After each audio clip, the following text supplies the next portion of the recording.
Olá, tudo bem? Seja bem-vindo ou bem-vinda à Conferência de Nutrição da IVESP. Meu nome é Flávia Sobreira e hoje a gente vai conversar sobre quanto, quando e qual proteína consumir para hipertrofia. Vamos lá?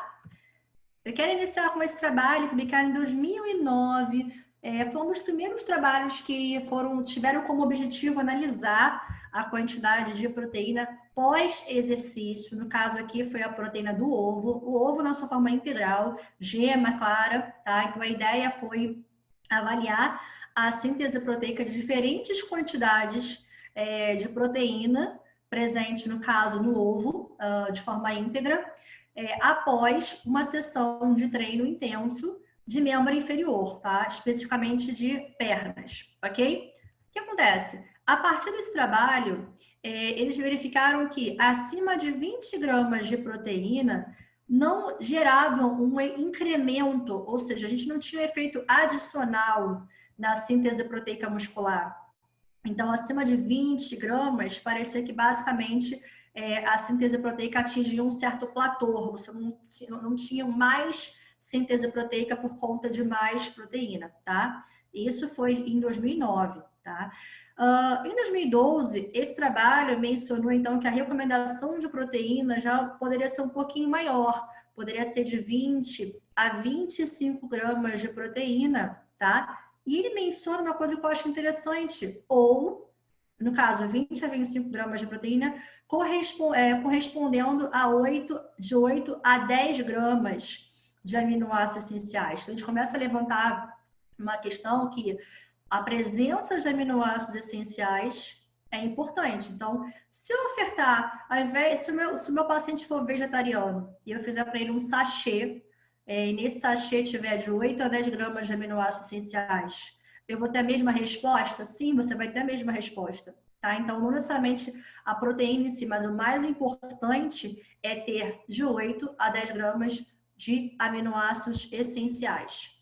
Esse trabalho publicado em 2013, ele queria ele queria levantar ele queria esclarecer a seguinte questão: será que faz diferença a quantidade de proteína ofertada e o intervalo entre elas?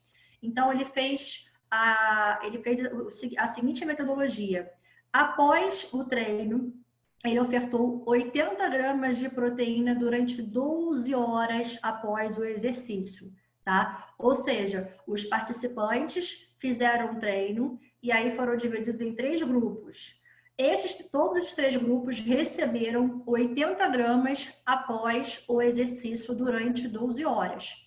A diferença é que o grupo bolos, recebeu 40 gramas logo após esse físico, esse REX, exercício físico. Logo após o exercício físico, ele recebeu 40 gramas, tá? E aí, 6 horas depois, o grupo bolos recebeu novamente 40 gramas de proteína, totalizando 80, correto? O grupo intermediário recebeu logo após o treino 20 gramas, 3 horas depois 20 gramas, 6 horas depois 20 gramas e 9 horas depois 20 gramas, ou seja, a cada 3 horas ele recebeu 20 gramas de proteína. E o grupo Pulse recebeu a cada 1h30 10 gramas de proteína. Então, após o treino 10 gramas, 1h30 depois 10 gramas, 1h30 depois 10 gramas e assim até 10 horas e 30 minutos após o exercício físico. Qual foi o resultado disso? Ele avaliou que, de fato, o grupo intermediário, ou seja, aquele que recebeu 20 gramas de proteína a cada 3 horas, teve uma melhor taxa de síntese proteica miofibrilar. Ou seja, não é nem muito no intervalo muito grande e também não é pouco, 10 gramas em um intervalo menor. Então, você já começa a esclarecer a pergunta da nossa palestra. Quanto consumir? A gente começa a ver que 20 gramas e quando? A cada 3 horas. Você teve a melhor resposta de síntese proteica, correto? E aí, avaliando as 12 horas, de fato, o grupo intermediário teve a melhor resposta com relação à síntese proteica. Já em 2014, esse estudo publicado pelo Stuart Phillips, que é um grande pesquisador na área de síntese proteica, de anabolismo, de hipertrofia, ele menciona que indivíduos idosos, por terem, aqui não está escrito isso no texto, mas eu quero explicar para você, indivíduos idosos têm uma certa resistência anabólica. Então, eles precisam sim consumir mais proteína. E as pessoas têm um medo, né, com o indivíduo idoso, mas o indivíduo idoso ele precisa de mais proteína porque ele tem uma resistência anabólica. E a Stuart menciona que, após o exercício físico para indivíduos idosos, eles precisam de 40 gramas. E nos períodos de descanso, de repouso, 20 gramas de proteína. Ou seja, indivíduo idoso são 20 gramas? Não. Após o exercício, 40 gramas.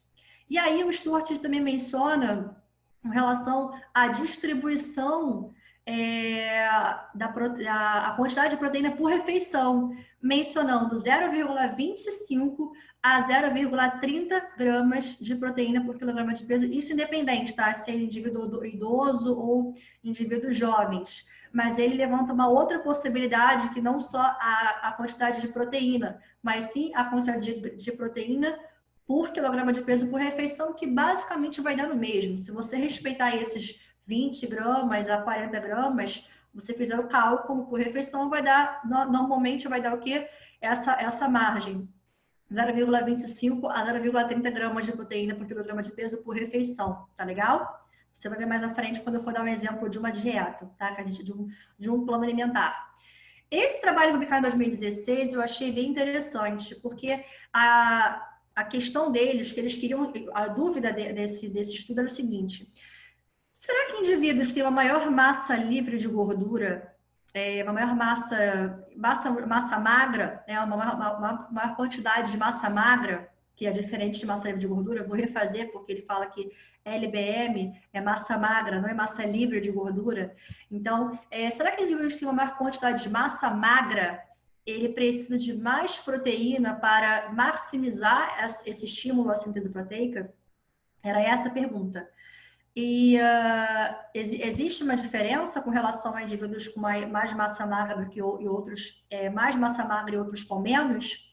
Então, dando andamento à metodologia, teve um grupo que pesava em média 78,8 quilos, que tinha em média 59,3 quilos de massa magra, e o outro grupo que tinha 98 quilos e 76,9 quilos de massa magra. Ou seja, esse grupo aqui tinha mais massa magra, era essa a pergunta dele, e esse aqui tinha menos. O percentual de gordura era basicamente o mesmo, tá? E é interessante, eu queria alertar o seguinte: toda vez que você for estudar artigos com relação à suplementação, à dieta, ao perfil da dieta, proteína, carboidrato, é importante a dieta em si ser controlada. Então, esse trabalho ele quis justamente avaliar proteína, né, com relação à quantidade de proteína necessária para a síntese proteica muscular. E eu gosto de botar aqui que, de fato, a dieta desse estudo foi controlada. Então, tanto o grupo com menos massa magra quanto com mais massa magra, eles consumiram durante todo o dia deles tinham a mesma quantidade de proteína por quilograma de peso, tá? Então, isso é importante mencionar. E o que ele viu? Só um parênteses, esse aqui é um gráfico de dispersão, no qual cada bolinha ou cada triângulo é um participante do estudo, tá? E é interessante a gente mencionar que essa bolinha aqui de baixo é aquele cara que consome 20 gramas de proteína, ou aquela mulher, enfim, que quase não responde direito à síntese proteica muscular. Ao contrário desse daqui, que com 20 gramas, olha a resposta dele em relação à síntese proteica muscular. Bem melhor, né? Então, a gente tem aqui umas pessoas que respondem mal e umas pessoas que respondem super bem, né? Então, esse primeiro gráfico, ele mostra o seguinte: esse gráfico de dispersão, ele mostra que não tem diferença com relação à quantidade de massa magra, a quantidade de massa magra. Não existe diferença com relação à massa magra. Porém, no gráfico de baixo, quando ele coloca todos os participantes, aqui no caso, ó, branco, são os indivíduos com uma menor massa magra, tá? Então, tanto 20 gramas quanto 40 gramas, não teve diferença significativa com relação à resposta à síntese proteica. ou seja, indivíduos com uma menor massa magra não faz diferença com relação a 20 e 40 gramas, tá? E aí, no caso dos indivíduos com uma maior massa livre, com maior massa magra, também não teve diferença quando estes consumiram 20 gramas ou quando consumiram 40 gramas. Só que tem uma coisa, quando ele junta tudo, independente da massa magra, ele junta o pessoal que tem menos massa magra e o pessoal que tem mais massa magra, ele repara que existe uma diferença. E essa diferença se fez na quantidade de proteína ofertada. Então, preste atenção no que eu estou falando. Quando comparou um indivíduo com menos massa magra consumindo 20 ou 40 gramas, não fez diferença. Mais massa magra, 20, 40 gramas, não fez diferença. Porém, quando ele juntou, independente da massa magra desse indivíduo, ele juntou todo mundo, ele dividiu, ele separou por grupos com relação à quantidade de proteína consumida, ou seja, 20 gramas e 40 gramas, ele verificou que quando esses participantes consumiram 40 gramas de proteína, independente da massa magra que eles tinham, eles tiveram uma melhor resposta com relação à síntese proteica. E aí, ou seja, a pergunta inicial do estudo não foi respondida, foi verificada que não tem diferença, né, com relação à massa magra, mas teve diferença com relação ao consumo de proteína independente da quantidade de massa magra. E aí, eles justificaram esse trabalho dizendo o seguinte: a maioria dos trabalhos anteriores é uma verdade, quando analisa consumo de proteína pós-treino, o treino em si, a metodologia de treino, normalmente costuma ser ou de membros superiores ou de membros inferiores. Ou seja, não é feito com exercícios que pegam grupos musculares tanto superior quanto inferior. Chama de whole body. Ou seja, a maioria dos estudos, por exemplo, faz um protocolo de treino com cadeira extensora e leg press. Tem um treino e aí logo em seguida oferta a proteína e analisa a síntese proteica. Esse trabalho, que realmente é raro acontecer, ele fez um protocolo de treino que fez tanto membros superiores quanto inferiores. Se não me engano, foi supino e leg press. E aí ele falou o seguinte, que esses dados sugerem que quando o treinamento, o protocolo de treino, ele envolve todo o corpo, isso altera a dinâmica da síntese proteica muscular, da resposta em si, tá? Comparada a exercícios com uma menor quantidade de músculo, literalmente. Então, quando você pega mais músculo, mais grupamentos musculares, isso altera a dinâmica da síntese proteica. Ou seja, independente da sua massa magra, se você fizer um treino que envolva todo o seu corpo, você não vai precisar de 20, mas talvez de 40 gramas de proteína. Entendeu? Foi? E aí, Flávia, me explica uma coisa, como é que funciona essa tal dessa janela anabólica, né? Existe uma janela de anabólica pós-exercício? Eu preciso terminar meu exercício, sair correndo que nem o louco no leg press, pegando whey protein, porque senão eu vou virar...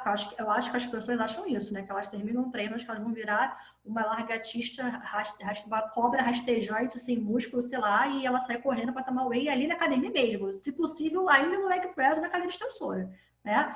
E aí, o que acontece? Esse trabalho, ele mostra o seguinte, não tem necessidade, se você tiver consumido proteína, tá?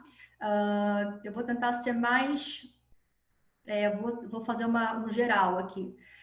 O importante é o seguinte, entre a refeição pré-treino, o treino e a refeição pós-treino, se por um acaso esse intervalo entre a sua refeição pré-treino, pós-treino, treino for maior do que 3 horas, sim, você precisa consumir proteína o quanto antes. Tá aqui embaixo tudo isso, ó.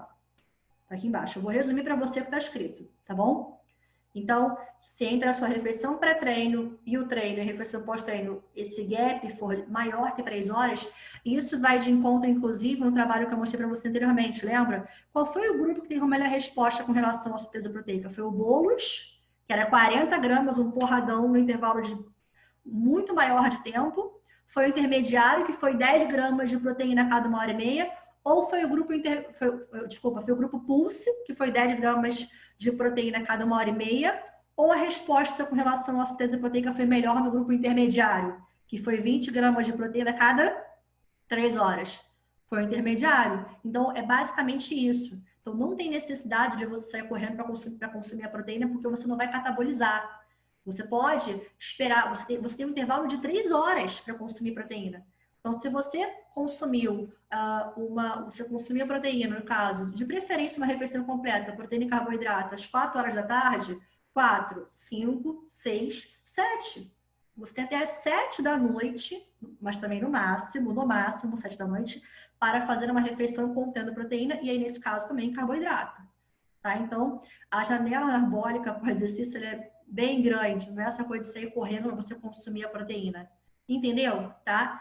Aqui tá meu Instagram. Se por acaso não tiver entendido alguma coisa, manda para mim um direct que eu vou te ajudar. Tá legal?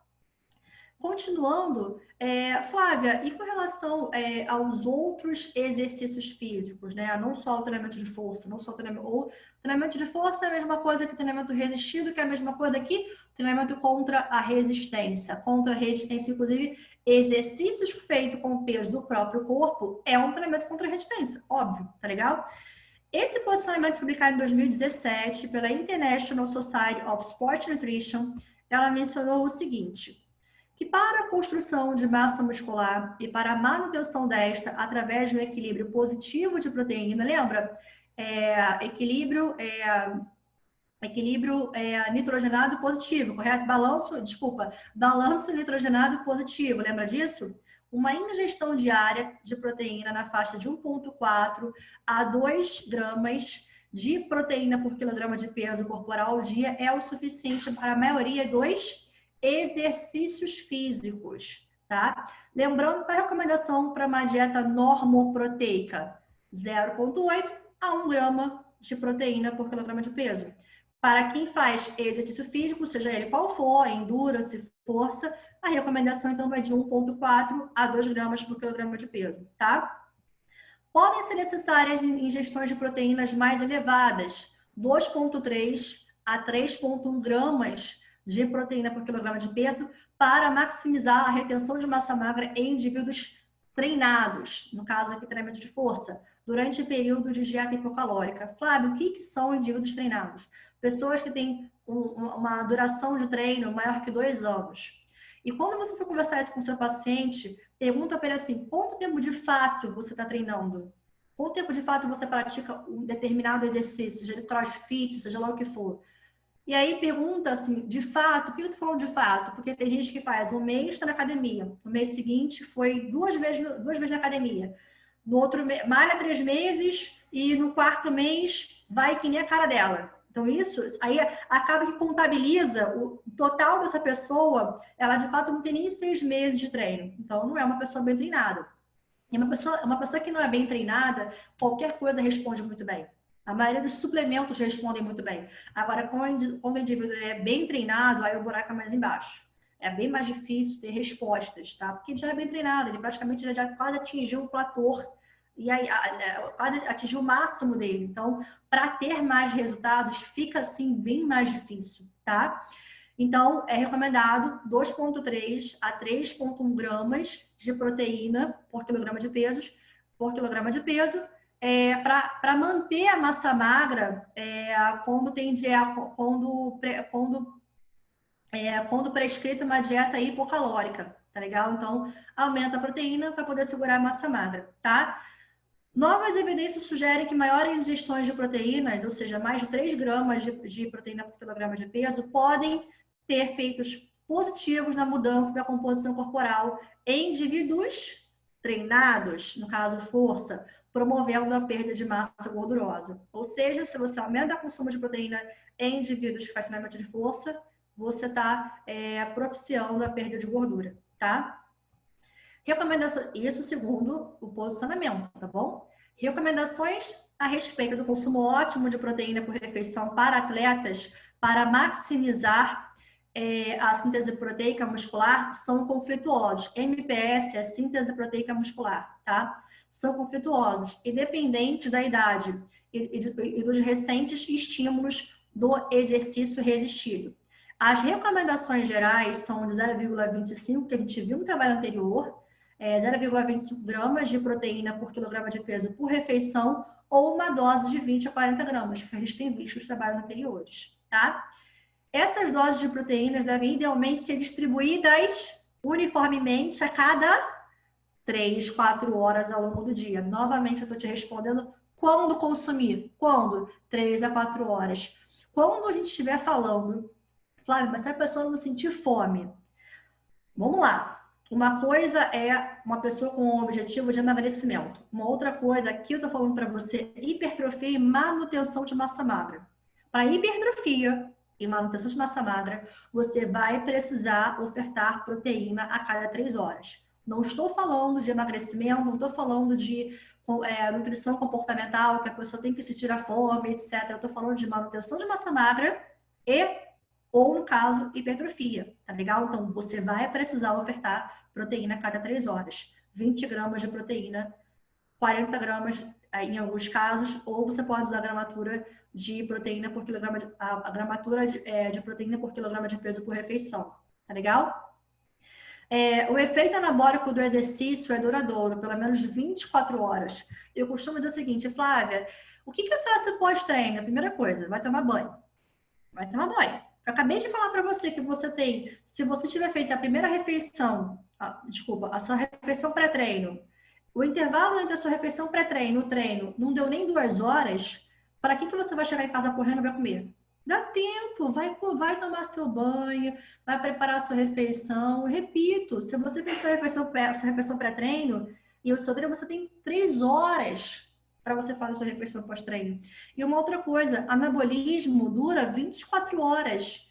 As pessoas precisam entender que não é só a refeição pré-treino e a pós-treino que é importante. Eu estou mostrando aqui para você. É a cada 3, 4 horas, ou seja, é o teu dia inteiro. O importante é que você faz o dia inteiro, não só pré e pós-treino, ok? Deve sempre considerar fontes alimentares de proteínas que contêm todos os aminoácidos essenciais, ou seja, os aminoácidos essenciais são necessários para estimular a síntese proteica. Grava isso, o importante é a presença de todos os aminoácidos essenciais, tá? Para estimular a síntese proteica.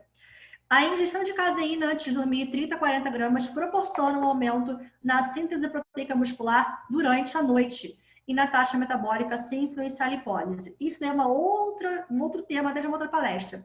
A gente chama de pré-sleeping protein, proteína antes de dormir. E no caso, estudos mostram que a caseína,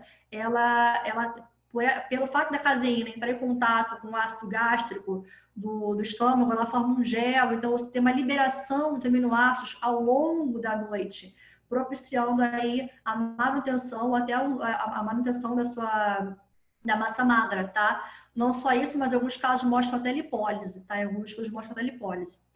Dose de 40 gramas de proteína por refeição parece ser necessária para maximizar a síntese proteica em indivíduos idosos.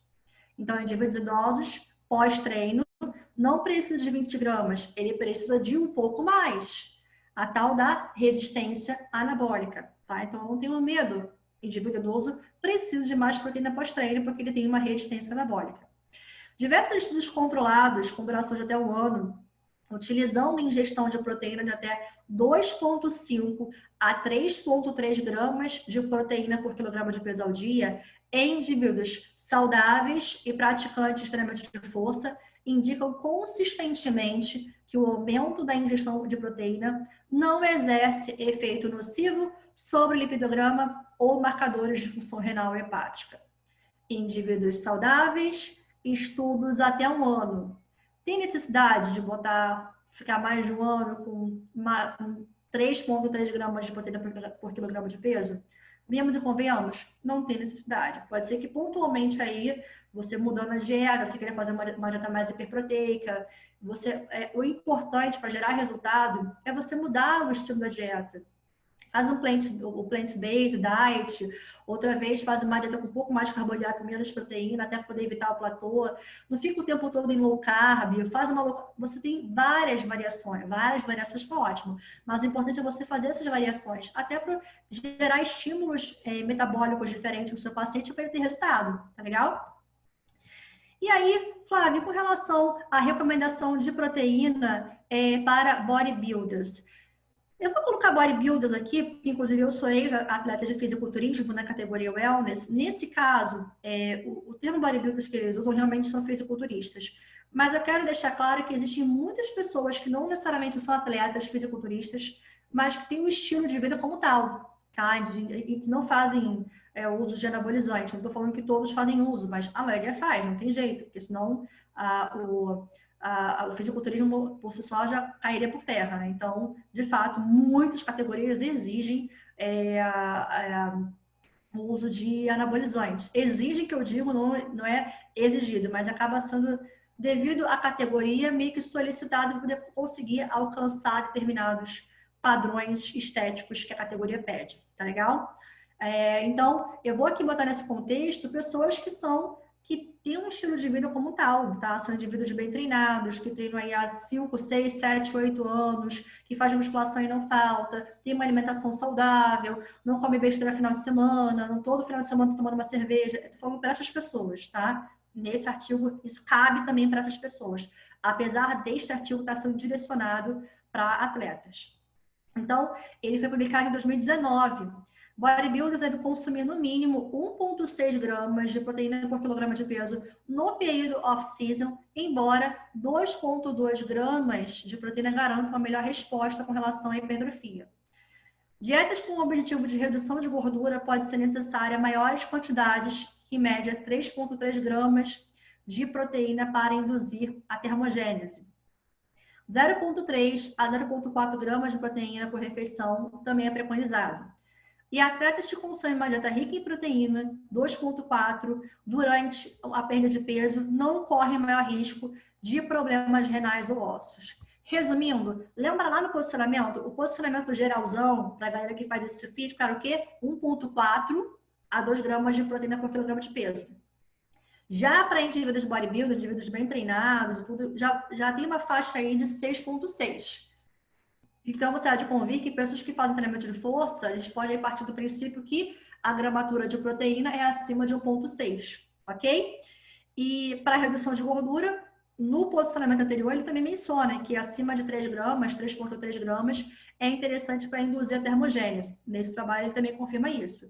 E aqui, ele já aumenta aquela concentração de proteína por quilograma de peso por refeição já um pouco maior, 0,3 a 4 gramas por quilograma de peso por refeição, tá? E, novamente, uma dieta com 2,4 gramas de proteína não causa problemas renais ou ossos, tá?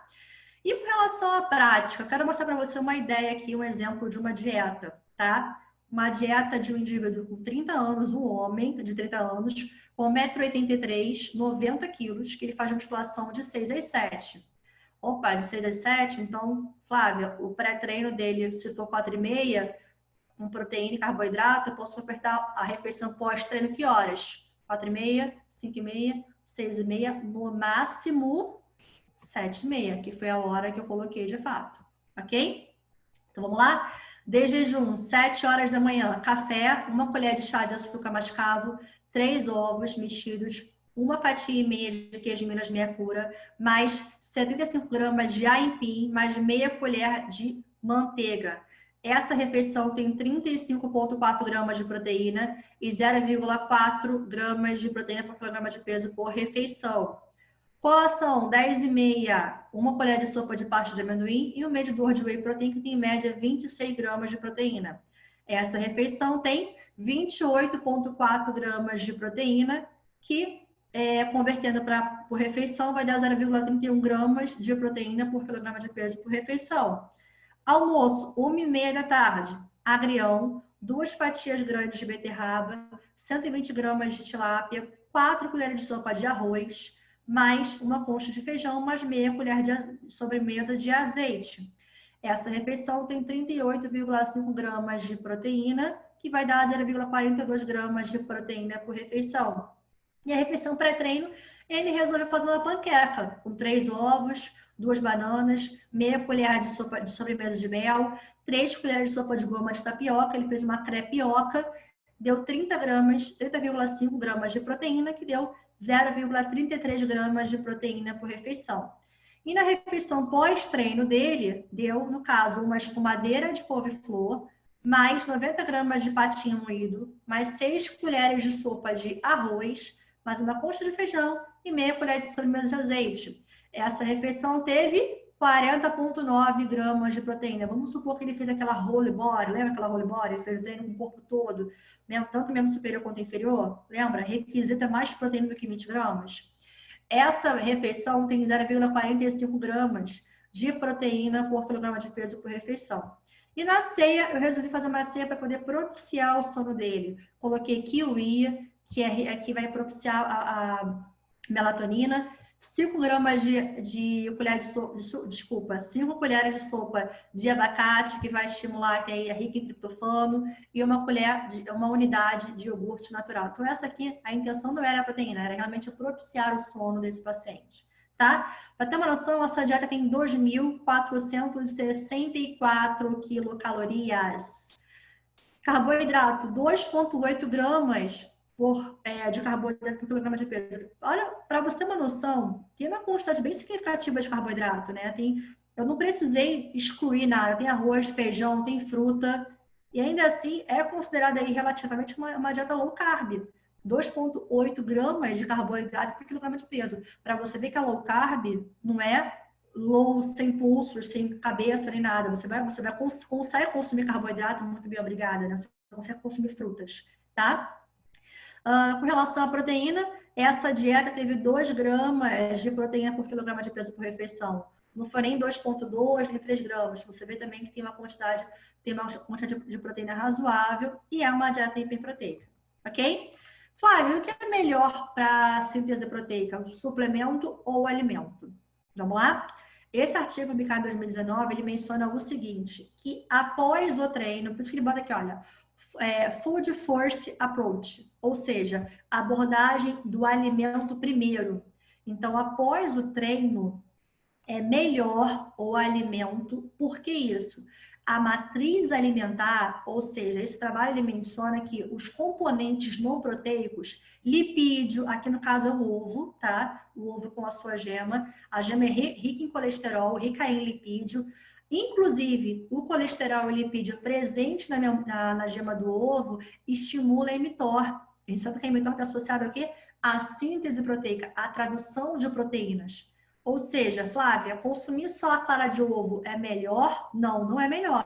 Melhor você consumir o ovo completo, com a gema. Porque os lipídios e o colesterol da gema do ovo vai aumentar, vai estimular, vai dar um efeito melhor com relação à síntese proteica. E aí, nesse estudo, ele menciona que, de fato, é melhor você ofertar o alimento do que o suplemento. O suplemento só é a proteína isolada. E quando o alimento, a matriz alimentar, os outros componentes atuam de forma sinérgica a propiciar mais ainda a síntese proteica, ok? Vitaminas e minerais, tá bom? Eu acho interessante que esse trabalho menciona o seguinte, ele resume, proteínas, no caso, aminoácidos, são os principais precursores da síntese proteica. No entanto, outros componentes não proteicos podem influenciar a forma com que os aminoácidos presentes nessa proteína da dieta são usados para a síntese de proteínas, auxiliando na tradução de proteína. Ou seja, os outros componentes não proteicos têm efeito a melhorar a presença aí desses aminoácidos na dieta, no caso, nesse alimento, tá? E só para você ter uma noção, tá? Eu quis fazer um orçamento aqui com relação ao custo de... O que é melhor com relação... O que é mais barato, né? Se é o ovo, acabei de mencionar para você, ou, por exemplo, o suplemento, tá? Eu peguei até um suplemento bem em conta, não peguei um suplemento, até desculpa, eu esqueci de tampar aqui a marca. Peguei um suplemento, um whey protein relativamente não caro, existe muito mais caros do que esse, muito mais, está bem em conta. Então, vamos supor, 3 ovos cozidos após o treino, vai dar 23,3 gramas de proteína, que é o que a gente viu até agora no trabalho, nos estudos, correto? Que após o treino é de 20 gramas a 40 gramas. Se você fizer whole body ou se você for idoso, você vai precisar de 40 gramas pós-treino, beleza? Só para te relembrar. Então, 3 ovos cozidos vão dar 23,3 gramas de proteína, tá? Se esse indivíduo treinar 4 vezes por semana, ele vai gastar 48 ovos por mês. Só treinando, só consumindo pós-treino, que é essa a ideia aqui, pós-treino, tá? Levando em consideração que uma caixa com 30 ovos está custando em média R$10, esse indivíduo ele vai estar gastando aí R$1, no caso, para 3 ovos pós-treino. Então, a cada pós-treino vai estar gastando R$1 se ele consumir 3 ovos, que vai ter essa quantidade de proteína aqui, 23,3. Se ele comprar esse whey protein, que é um valor muito acessível comparado aos outros, que por medidor tem 24 gramas de proteína, ele vai gastar aqui, olha, R$2,32 por dose, tá? Ou seja, vai gastar mais dinheiro. Eu estou falando de gasto financeiro, tá? Então, consumir o ovo é sim mais barato que consumir o whey protein, tá bom? Então, gente, finalizando a nossa palestra, basicamente é isso. E eu acho interessante mencionar que síntese proteica não é hipertrofia. Síntese proteica é o início para que de fato tenha hipertrofia. Então, tudo isso que eu falei para você pode não gerar hipertrofia, tá? A hipertrofia é o quê? Aumento da secção transversa do músculo. É esse músculo como um todo aumentar de tamanho. Se esse indivíduo tiver uma síntese proteica, mas não tiver um sono adequado, uma alimentação, se ele tiver se ele tiver mais catabolismo proteico do que síntese, ele não vai ter hipertrofia, tá? Então, síntese proteica, para você ter hipertrofia, não se trata apenas da síntese proteica. Tem que ter descanso, genética, idade, nutrição, treinamento, entre outros, tá? Então, nunca esqueça disso. Quando você for ver artigo científico, ver só a síntese proteica, isso é apenas uma partezinha do processo para que, de fato, você tenha hipertrofia. Tá legal? Então, é isso. Muito obrigada. Essa, inclusive, são algumas fotos minhas, né? Porque eu era atleta de fisiculturismo, tá? Muito obrigada. Espero que você tenha gostado dessa palestra. Qualquer coisa, meu Instagram tá aqui. Beijos. Até a próxima.